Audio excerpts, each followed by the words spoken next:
Hi everyone! Today I'm going to explain the CSS display property in a simple and easy way.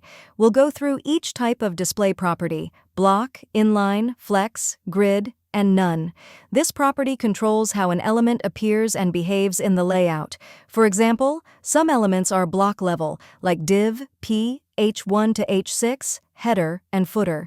These take up the full width and start on a new line. Others are inline elements like span, A, button, input, and img, which sit next to other elements on the same line. Let's get started. We'll start by creating a div with the text div and a span with the text span. Next, let's add some styles.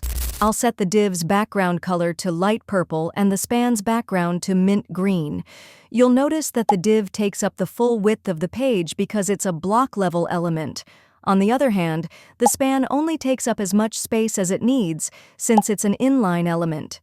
Even if we resize the browser window, the div continues to stretch across the width, while the span remains the same size. Block-level elements allow us to set both width and height. For example, width 200 pixels and height 200 pixels. However, inline elements like span ignore these properties. That's why our span stays the same size. It's simply following its default inline behavior. But using the display property, we can change how these elements behave. If I set the div to display block, nothing changes, because it's already a block element. Similarly, setting the span to display inline won't change anything either. It's already inline. However, if I change the span to display block, it will start behaving like a block-level element, and now we can apply width and height to it as well. All this extra white space appears because these elements are block-level by default. Now, I'll create a paragraph using the lorem shortcut. These lines aren't inside paragraph tags yet. This just shows that block elements reserve space, even when empty. Let's go back to the CSS. If I change the display property to inline, both elements will now appear side by side. Next, I'll set the div back to block and keep the span as inline. Now you can clearly see the difference. The div takes up the full width, while the span and p elements are displayed inline. If I resize the window, the inline elements stay on the same line and don't take extra space. We also can't set width or height on inline elements. They only use the space they need, and other content appears next to them. I'll set both elements to inline-block.